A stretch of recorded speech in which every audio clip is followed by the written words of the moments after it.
এই যে আমরা কত দম্পতিদের দেখি, বাইরে থেকে তাদের দেখলে মনে হয় তারা কত সুখী দম্পতি। আসলে কিন্তু ঘটনাটা ঠিক তার উল্টো। বাইরে থেকে সব কিছু বোঝা যায় না, তাই তারা কতটা সুখী সেটা বাইরের চাকচিক্য দেখে অনেক সময়ই বোঝা যায় না। অনেকে মানিয়ে নিয়ে সারা জীবন সংসার করে যায়, অনেকে আবার নিরুপায় হয়ে মানিয়ে নেয়। কেউ বা সন্তানদের কথা মাথায় রেখে মানিয়ে নেয়। অনেকে আবার এই মানিয়ে নেওয়াটা এক সময়ের পরে অভ্যাসে পরিণত হয়ে যায়। এরকমই একটা মেয়ের গল্প বলবো আজকে। সুনিতার বিয়ে হয় আজ থেকে প্রায় 30 বছর আগে। সে গ্রাম থেকে আসা একটি মেয়ে। 3 বোন 3 ভাই, বাবা মা, দাদু ঠাকুমা, এদেরকে নিয়েই ছিল তার যৌথ পরিবার। খুবই মধ্যবিত্ত পরিবারের মেয়ে সে। মাধ্যমিক পাশ করার পরে আর পড়ার সুযোগ হয়নি। এতজন ভাই বোন থাকার জন্য মাত্র 20 বছর বয়সে তার বাবা সম্বন্ধ দেখে একটা সচ্ছল পরিবারে বিয়ে দিয়ে দেয় সুনিতার। সজলের বয়স তখন 30 বছর। দেখতেও সুন্দর ছিল না। সুনিতা ছিল খুবই সুন্দরী। এক দেখাতেই তাকে পছন্দ হয়ে যায় সজলের বাবা মায়ের। মধ্যবিত্ত বাড়ির মেয়ে যেমন হয়, সেও ঠিক তেমন ছিল। জুতো সেলাই থেকে চণ্ডীপাঠ সব কিছুই শিখে এসেছিল বাপের বাড়ি থেকে। খুবই সহজ সরল মেয়ে ছিল সে। বাবার আর্থিক অবস্থা ভালো ছিল না, এটা দেখেই তাকে বিয়ে করে নিয়েছিল সজল। সজলরা 2 ভাই 1 বোন আর বাবা মা, এই নিয়ে ছিল তাদের সংসার। সজল কোনো বড় মনের মানুষ ছিল না। বিয়ের পর সুনিতাকে নিয়ে সে হানিমুনে যায় দার্জিলিং। সেখান থেকে নিজের বাড়ির সবার জন্য কিছু না কিছু জিনিস কিনে আনে, কিন্তু সুনিতার বাড়ির কারোর জন্য কোনো কিছু কেনে না। সে তখন মুখ ফুটে বলে ছোট বন্ধুটার জন্য কিছু কিনতে। মুখের উপর না বলে দেয় সজল। তখন থেকেই সে তার স্বামীকে চিনে যায়। প্রচণ্ড আত্মকেন্দ্রিক ছেলে ছিল সজল। শুধু সজলই নয়, তার বাবা মা ভাই বোন প্রত্যেকেই ছিল তাই। এরা নিজেদের নিয়ে সবসময় ব্যস্ত থাকতো। সুনিতার এখানে কোনো স্বাধীনতা বলে কিছুই ছিল না, কিন্তু সে কি করবে? এই কারণে তো সংসার ছেড়ে বেরিয়ে যাওয়া যায় না। অগত্যা শুরু হলো মানিয়ে নেওয়া। হ্যাঁ, ওই হাসি মুখেই সবার সামনে থাকতে হতো অভিনয় করে। তার আতিথেয়তা, আপ্যায়ন সজলের বাড়ি কারো ভালো লাগতো না। গ্রাম থেকে আসা একটি মেয়ে, তার মধ্যে ছিল অনেক সরলতা। দুপুরবেলা কোনো কারণে বাড়িতে কেউ আসলে সে তখনই বলতো, কটা ভাত খেয়ে যেও কিন্তু। তারা অবশ্য খেত না। শহরের লোকজন ওইভাবে কারো বাড়ি গিয়ে ভাত খায় না। কিন্তু তারা খুব খুশি হতো সুনিতার ওই রকম আপ্যায়ন দেখে। রেগে যেতেন তার শাশুড়ি মা। একদিন তো তিনি বলেই বসলেন, এটা তোমাদের গ্রাম পাওনি বৌমা, তাই বাড়িতে কেউ আসলে তুমি কিছু বলবে না। যদি কিছু বলতে হয় আমি বলবো। সুনিতা শুধু একটা কথাই ভাবে, বিয়ে দেওয়ার সময় তো এই গ্রামের মেয়েকে নিয়ে এসেছিলেন আপনারা। আসলে সুনিতা ছিল তার শ্বশুরবাড়িতে বিনা পয়সার বিনা মাইনের 24 ঘন্টার কাজের লোক। এখানে তার কথার কোনো দাম নেই। তার পছন্দের অপছন্দের কোনো কিছুর দাম নেই। সব কিছুই চলে শ্বশুরবাড়ির প্রত্যেকটা লোকের মর্জি মতন। গরিব বাড়ির মেয়ে, তাই তাকে দিয়ে যতটা সম্ভব কাজ করে নেওয়া যায়। মনের মধ্যে শত কষ্ট থাকলেও হাসি মুখে সবসময় থাকতে হয় সুনিতাকে। এখানে তার খাওয়া পরার কষ্ট নেই। তার স্বামী তাকে ভালো ভালো শাড়িও কিনে দেয়, কারণ লোক সমাজে তাকে নিয়ে যেতে হয়, আত্মীয়দের বাড়িতে নিয়ে যেতে হয়। সবাই দেখে একটা কথাই বলে, কত সুখী হয়েছে সুনিতা। সবার সামনে এরা খুব বৌমা বৌমা করে। আসলে সে যে কতটা অসুখী একমাত্র সেই জানে। সুনিতার শ্বশুরবাড়িতে মেয়েকে একরকম চোখে দেখা হয়, আর সুনিতাকে আর এক রকম চোখে দেখা হয়। মেয়ে যখন খুশি ঘুম থেকে উঠতে পারে, কিন্তু পরের বাড়ির মেয়েকে ভোরবেলাতেই উঠতে হবে। সুনিতা কখনো তার বাপের বাড়ির লোকদের একদিনের জন্য নিমন্ত্রণ করে খাওয়াতে পারে না, কারণ এরা, এমনকি সজলও, তাদেরকে পছন্দ করে না, শুধুমাত্র তারা গরিব বলে। সুনিতা কখনো তার বাবা মা ভাই বোনদের কাছে এইসব কথা বলে না, কারণ তারা কষ্ট পাবে, কিন্তু কিছু করতে পারবে না। সুনিতা শুধু মনে মনে একটা কথাই ভাবে, আজ যদি আরও লেখাপড়া শিখতাম, স্বাবলম্বী হতে পারতাম, তাহলে এদের এইসব কথাগুলোর হয়তো উত্তর দিতে পারতাম। নিজে কিছু করি না, আবার বাপের বাড়ির অবস্থাও খুব খারাপ, এই কারণে মুখ বুজে সব কিছু সহ্য করতে হয়। এরা গায়ে হাত তোলে না, সজল কোনো নেশাও করে না, কিন্তু এরা মানুষ হিসেবে একদমই ভালো না। এরা বৌমার কাছ থেকে কী চায় নিজেরাই জানে না। বৌমার বেলায় এদের বাড়িতে সমস্ত নিয়ম আছে। মাঝে মাঝে কথা শোনাতেও ছাড়ে না সুনিতার শাশুড়ি মা। নিজেরাই বলে, বড় ছেলেকে বিয়ে দিলাম কিন্তু কোনো কিছুই পেলাম না, না দিল একটা মনের মতন প্রণামী, আর গয়নাগাটি তো ছেড়েই দিলাম, মেয়েকে যা গয়না দিয়েছে লোকসমাজে সেগুলো আর পরানো যায় না, বাধ্য হয়ে আমরাই তাকে বানিয়ে দিলাম, কি আর করব। সুনিতা কোনো উত্তর দেয় না ঠিকই, কিন্তু সে একটা কথাই ভাবে, আপনারা ছেলের বউ আনেননি, এনেছেন একজন বিনি পয়সার দাসীকে। আমার বাবার এইটুকু দিতেই জীবন ওষ্ঠাগত হয়ে গেছে। চোখে জল চলে আসে সুনিতার। মেয়ে হয়ে জন্মেছি, বাবার একটুকু সাহারা হতে পারলাম না, এই আফসোস তাকে কুরে কুরে খায়। সুনিতা ভেবেছিল একটা সচ্ছল পরিবারে তার বিয়ে হলো, এখানে এসে হয়তো পড়াশোনা করবে স্বামীর অনুমতি নিয়ে। যদিও সরল উচ্চ মাধ্যমিক পাস, এদের লোহার কারবার আছে, বাবা আর ছেলে একসাথে সেই কারবারই দেখাশোনা করে। তার দেওরেরও জামা কাপড়ের দোকান, সেও মাধ্যমিকের পরে আর পড়েনি, ননদ পড়াশোনা করে, এবার তার বিয়ে ফাইনাল ইয়ার। সুনিতার শ্বশুরবাড়িতে শাশুড়িমাই কর্ত্রী, শ্বশুরমশাইয়ের কথাও তাদের সংসারে চলে না। ছেলেরা ভালো মন্দ বিচার করে না, মা যা বলে সেটাই তারা মেনে নেয়। সুনিতা এখানে চলে যন্ত্রের মতো। এইভাবেই চলতে থাকে সুনিতার দাম্পত্য জীবন। ছেলেমেয়েরা সবাই মায়ের দ্বারা নিয়ন্ত্রিত। ওই ছোট বয়স থেকে শ্বশুরবাড়িতে প্রতিটা সদস্যের সুবিধা অসুবিধা সব কিছুই দেখতে হতো সুনিতাকে। এদের ব্যবহারে খুব কষ্ট পেত সুনিতা। পুজোর সময় নিজের বাড়ির লোকেদের জন্য একরকম জামা কাপড় কিনত, সুনিতার জন্য দামি শাড়ি কিনত, কিন্তু তার বাপের বাড়ির লোকেদের জন্য সেরকম জামা কাপড় কিনে আনতো যেগুলো তারা নিজেরাই কিনতে পারে। খুব কষ্ট পেত সুনিতা, কিন্তু মুখে কিছু বলতো না, সব কিছুই সে মানিয়ে নিত। সুনিতা শুধু একটি কথাই ভাবত, শাশুড়িমা নিজেও একজন মেয়ে, আবার তারও একটি মেয়ে আছে, সে যদি শ্বশুরবাড়ি থেকে এরকম ব্যবহার পায় তখন তার কেমন লাগবে।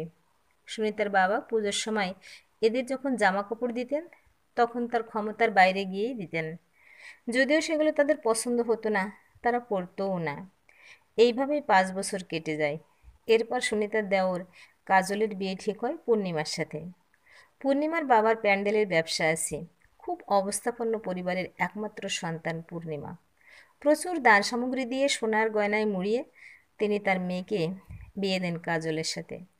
শ্বশুরবাড়ির সবাই খুব খুশি, এত বড়লোক বাড়ির মেয়ে পুত্রবধূ হয়ে এসেছে বলে। কিছুদিনের মধ্যেই পূর্ণিমার সামনে তার শ্বশুরবাড়ির প্রতিটি সদস্যের চরিত্রগুলো ধরা পড়ে যায়। সে দেখতে পায় সুনিতার সাথে এরা কেমন ব্যবহার করে। পূর্ণিমা বড়লোক বাড়ির মেয়ে, তাই তার উপরে বেশি কিছু আরোপ করে না, কিন্তু মেয়ের চোখেও দেখে না পূর্ণিমাকে তার শাশুড়ি মা। কিন্তু পূর্ণিমা বড়লোক বাড়ির মা বাবার একমাত্র আদরের মেয়ে, সে বাপের বাড়িতে অনেক সুখে বড় হয়েছে, তাই শাশুড়ি মার অন্যায় কথা সে মান্য করতো না। শুরু হয় শাশুড়ি বৌমার মধ্যে ঠান্ডা লড়াই। সুনিতা কখনো কোনো কিছুতে প্রতিবাদ করেনি, তাই তার সাথে কখনো ঝগড়া অশান্তি হয়নি এদের পরিবারের কারণে। পূর্ণিমার বাবার ক্ষমতা আর প্রতিপত্তি দুটোই ছিল, তাই কাজল তার স্ত্রীকে কিছুই বলতে পারতো না। পূর্ণিমার খুব খারাপ লাগতো সুনিতাকে দেখে। এখানে বউদের কোনো প্রাইভেসি নেই, ছেলেরা যেন শুধু মা বাবা আর বোনের সম্পত্তি। স্ত্রীদের সাথে আলাদা করে গল্প করার মানসিকতা এদের দুই ভাইয়েরই ছিল না। পূর্ণিমা মনে মনে প্রতিজ্ঞা করে, মেয়েরা শ্বশুরবাড়িতে আসে শুধুমাত্র খাওয়া পড়ার জন্য নয়, এদেরকে সেটাই বোঝাতে হবে। পূর্ণিমা শাশুড়ি মায়ের প্রতিটি কথার প্রতিবাদ করত, তাই শাশুড়ি মা তার উপরে অসন্তুষ্ট হতে থাকত। কিন্তু সে সুনিতার মতন চুপচাপ করে থাকার মেয়ে নয়, সে বাবা মায়ের একমাত্র সন্তান, স্থাবর অস্থাবর সব কিছুর ভবিষ্যৎ মালকিন সে, তাই কাজল তাকে সমঝে চলত। পূর্ণিমা আসার পর সুনিতার মনে হলো দৈত্যকুলে প্রহ্লাদ এসেছে। আস্তে আস্তে কাজল পূর্ণিমার পক্ষ নিয়ে কথা বলতো। সে নিজে এসে শাশুড়িমাকে অনেক কাজ ভাগ করে দেয় এবং বলে, আমরাও মানুষ, তাই সব কাজ ভাগ করে নিতে হবে। এদের শাশুড়ি মায়ের আবার লোকলজ্জার খুব ভয় ছিল। এরা মনে মনে ভাবে, বড়লোক বাড়ির মেয়ে না আনলেই হতো, সব বিষয়ে এত কথা বলে, একদম ভালো লাগে না। কাজলকে অনেকটাই হাতে করে নিতে পেরেছে পূর্ণিমা। কাজলের বিয়ের পরের বছর তার ননদ সুমনার বিয়ে ঠিক হয় আরেকটি অবস্থাপন্ন ব্যবসায়ী পরিবারে। 4 ভাই 1 বোন, বাবা মা, এই নিয়ে ছিল সুমনের শ্বশুরবাড়ির পরিবার। সুমনা সেই পরিবারের বড় বউ ছিল। সেখানেও তাকে অনেক রকম নিয়মকানুন আচার ব্যবহার শিখতে হয়, যেগুলো সুমনার একেবারেই পছন্দের ছিল না। বাপের বাড়ি থেকে কোনো রকম ভালো শিক্ষা পেয়ে যায়নি যে মেয়ে, সে কি শ্বশুরবাড়িতে গিয়ে সবার মন রেখে চলতে পারে? সেখানে গিয়ে ভোরবেলায় উঠতে হতো, কারণ তাদের বাড়ির সবাই ভোরবেলায় ওঠে।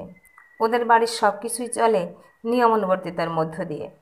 ওরা বাড়ির বাইরে বের হয় পঞ্জিকা দেখে। সুমনার স্বামী শেখর খুব ভালো মনের মানুষ। সে তার বাবা মা বোন এমনকি সুমনাকেও আলাদা করে সময় দেয়। কিন্তু সুমনা পুরোপুরি একা করে পেতে চায় শেখরকে, যেগুলো একেবারেই শেখরের পছন্দ নয়। সুমনা প্রতিটি কথা তার মায়ের কাছে জানায়। তিনি তখন অশান্তিতে ভুগতে থাকেন, শুধুই মনে মনে ভাবেন মেয়ে আমার খুব অসুখী। তিনি তখন দুই ছেলেকে পাঠান সুমনার শ্বশুরবাড়িতে। তারা নিজের চোখে সব দেখে এসে মাকে জানায় বোন আলাদা সংসার করতে চায়, শাশুড়ির নিয়ম শৃঙ্খলার বন্ধনে আবদ্ধ থাকতে চায় না। কিন্তু ওরা মানুষ খুবই ভালো। তিনি তখন বুঝতে পারেন মেয়েকে অতিরিক্ত স্বাধীনতা দেওয়ার ফলে এমন হয়েছে, ও মানিয়ে নিতে শেখেনি। সুনিতাকে তার শ্বশুরবাড়ির লোকেরা টেকেন ফর গ্রান্টেড করে নিতে পেরেছিল, কিন্তু পূর্ণিমাকে সেটা পারেনি। এরপর সুনিতার সন্তান সম্ভবা হয়। শাশুড়ি মা বলে দেন এই সময় বাপের বাড়ি গিয়ে থাকতে হয়।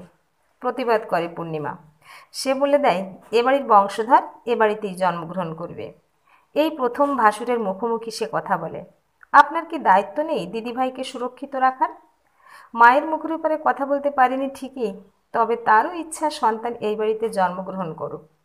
সে ছেলে হিসেবে সফল, স্বামী হিসেবে অবশ্যই ব্যর্থ, কিন্তু বাবা হিসাবে সে ব্যর্থ হতে চায় না।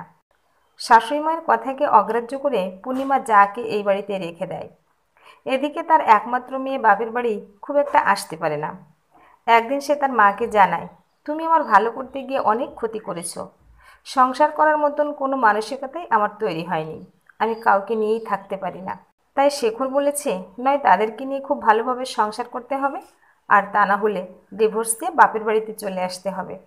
এই কথা বলে সে কাঁদতে থাকে। নিজের মেয়ের মুখ থেকে এই কথা শুনে মানসিকভাবে ভেঙে পড়েন আরতি দেবী।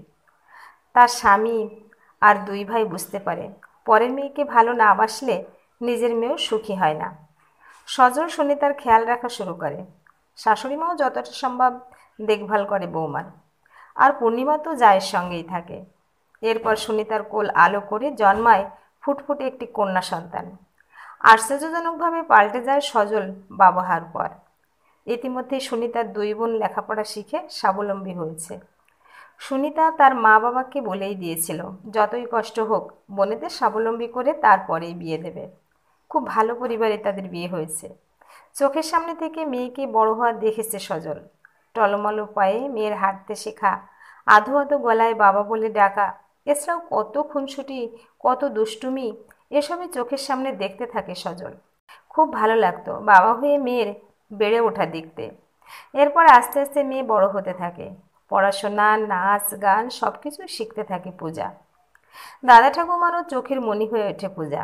এরপর শাশুড়ি মা সুনিতার হাতে সংসারের দায়িত্ব দিয়ে দেন। পূর্ণিমা এই সংসারে এসে তাকেও পাল্টে দেয়। সত্যি সুনিতা এখন বড় বউয়ের সম্মান পায়। এখন সে সত্যিই খুব সুখী একজন মানুষ। সজল বুঝতে পারে কত বড় অন্যায় করেছিল সুনিতার সাথে।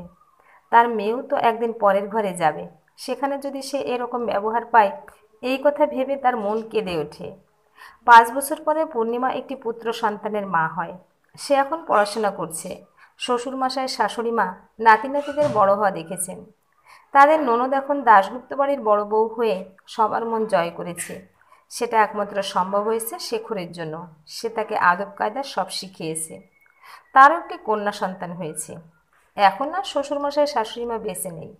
সজল এখন অনেকটাই পাল্টে গেছে। সে এখন সুনিতাকে চোখে হারায়। কাজল তো অনেকদিন আগেই বদলে গেছিল। সজল তার কৃতকর্মের জন্য এখন লজ্জিত। মেয়ে তার নয়নের মণি। সে ভাবতেই পারে না বিয়ের পর তার মেয়ের মনে কোনো কারণে দুঃখ লাগুক। সুনিতা তার শিক্ষায় দীক্ষায় মেয়েকে বড় করেছে, কিন্তু তার মতন মুখ বুজে সব কিছু সহ্য করতে শেখায়নি। সে এখনও পড়াশোনা করছে এবং বলে দিয়েছে সে উচ্চশিক্ষিতা হয়ে নিজের পায়ে দাঁড়াতে চায়। এখন তারা সবাই মিলে খুব ভালো আছে এবং সুখে আছে। এইসব কিছু সম্ভব হয়েছে পূর্ণিমার জন্য। তাই সুনিতা সবসময় পূর্ণিমার কাছে কৃতজ্ঞ থাকে। শ্বশুরবাড়ি মানে জেলখানা নয়, সেখানেও রক্তমাংসের মানুষ থাকে। পরের বাড়ির মেয়েটাকে নিজের মেয়ে ভাবতে শিখতে হয়। প্রতিটা মেয়ে ভালো এমনও নয়, আবার প্রতিটা শাশুড়ি মাও খারাপ এমনও নয়। প্রিয় ভিউয়ার্স, এতক্ষণ সাথে থেকে গল্পটা শোনার জন্য অশেষ ধন্যবাদ। গল্পটা ভালো লাগলে একটা লাইক, কমেন্টস ও শেয়ার করতে পারেন। আর পরবর্তীতে এরকম আরও সুন্দর সুন্দর গল্প শোনার জন্য আমার চ্যানেলটা সাবস্ক্রাইব করে পাশে থাকুন। ধন্যবাদ।